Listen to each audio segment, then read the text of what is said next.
होली पर्व के पीछे की 5 रहस्यमय कथाएं। शिव पार्वती और कामदेव की कथा। शिव और पार्वती से संबंधित एक कथा के अनुसार हिमालय पुत्री पार्वती चाहती थी कि उनका विवाह भगवान शिव से हो, पर शिव जी अपनी तपस्या में लीन थे। कामदेव पार्वती की सहायता को आए। उन्होंने पुष्प बाण चलाया और भगवान शिव की तपस्या भंग हो गई। शिव जी को बड़ा क्रोध आया और उन्होंने अपनी तीसरी आंख खोल दी। उन्होंने क्रोध की ज्वाला में कामदेव का शरीर भस्म हो गया। फिर शिव जी ने पार्वती को देखा। पार्वती की आराधना सफल हुई और शिव जी ने उन्हें अपनी पत्नी के रूप में स्वीकार कर लिया।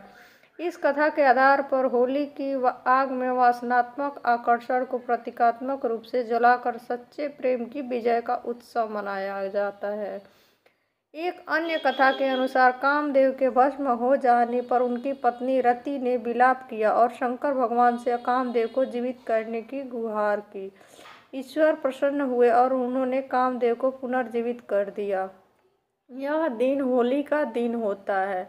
आज भी रति के विलाप को लोक संगीत के रूप में गाया जाता है और चंदन की लकड़ी को अग्निदान किया जाता है ताकि कामदेव को भस्म होने में पीड़ा ना हो।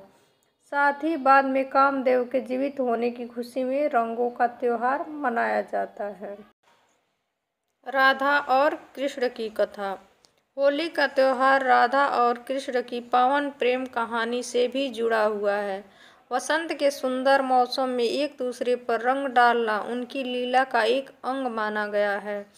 मथुरा और वृंदावन की होली राधा और कृष्ण के इसी रंग में डूबी हुई होती है। बरसाने और नंदगांव की लठमार होली तो प्रसिद्ध है ही।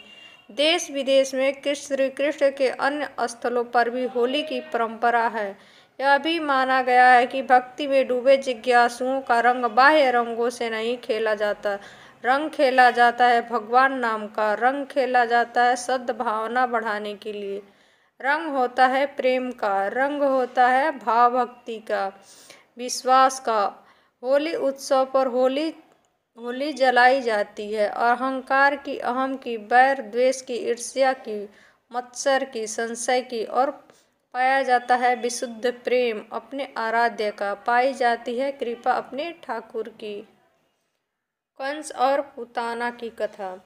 कंस ने मथुरा के राजा वासुदेव से उनकी राज्य छीन कर अपने अधीन कर लिया। स्वयं शासक बनकर अत्याचार करने लगा। एक भविष्यवाणी द्वारा उसे पता चला कि वासुदेव और देवकी का 8वां पुत्र उनके विनाश का कारण होगा। यह जानकर कंस व्याकुल हो उठा और उसने वासुदेव तथा देवकी को कारागार में डाल दिया। कारागार में जन्म लेने वाले देवकी के 7 पुत्रों को कंस ने मौत के घाट उतार दिया। 8वें पुत्र के रूप में श्री कृष्ण का जन्म हुआ और उनके प्रताप से कारागार के द्वार खुल गए। वासुदेव रातों रात कृष्ण को गोकुल में नंद और यशोदा के घर पर रखकर उनकी नवजात कन्या को अपने साथ लेते आए। कंस ने जब इस कन्या को मारना चाहा तो वह अदृश्य हो गई और आकाशवाणी हुई कि कंस को मारने वाले तो गोकुल में जन्म ले चुका है। कंस यह सुनकर डर गया और उसने उस दिन गोकुल में जन्म लेने वाले हर शिशु की हत्या कर देने की योजना बनाई। इसके लिए उसने अपने अधीन काम करने वाली पूतना नामक राक्षसी का सहारा लिया।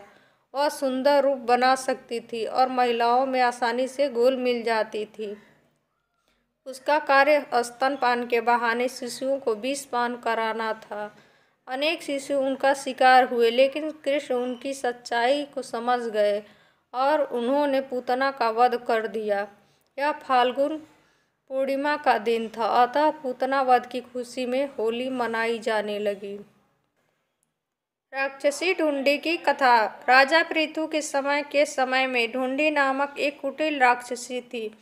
वह अबोध बालकों को खा जाती थी। अनेक प्रकार के जप तप से उसने बहुत से देवताओं को प्रसन्न करके उसने वरदान प्राप्त कर लिया था कि उसे कोई भी देवता मानव अस्त्र या शस्त्र नहीं मार सकेगा, ना ही उस पर सर्दी, गर्मी और वर्षा का कोई असर होगा।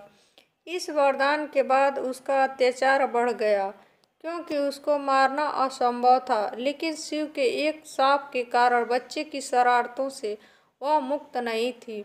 राजा पृथु ने ढूंढी के अत्याचारों से तंग आकर राजपुरोहित से उससे छुटकारा पाने का उपाय पूछा।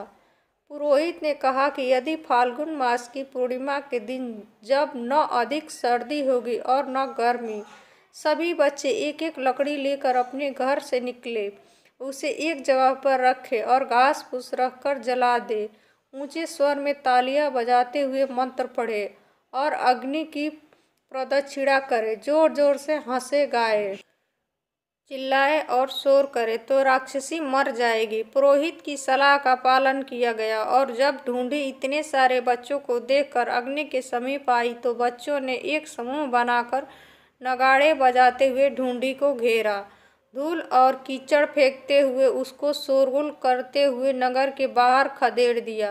कहते हैं कि इसी परंपरा का पालन करते हुए आज भी होली पर बच्चे शोरगुल और गाना बजाना करते हैं। प्रहलाद और होलिका की कथा।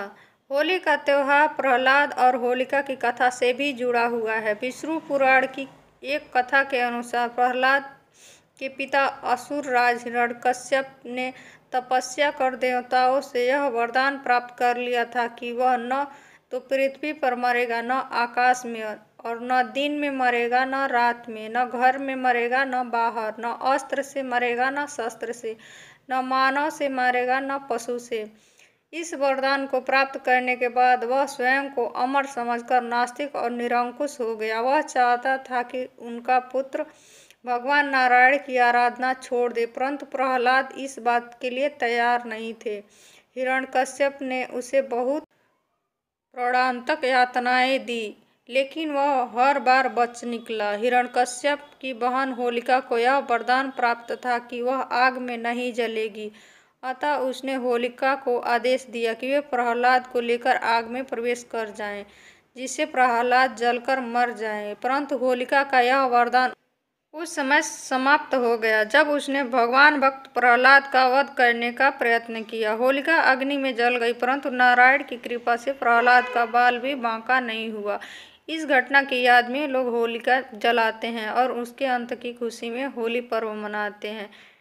वीडियो कैसी लगी कमेंट बॉक्स में ज़रूर बताइएगा। Thanks for watching video.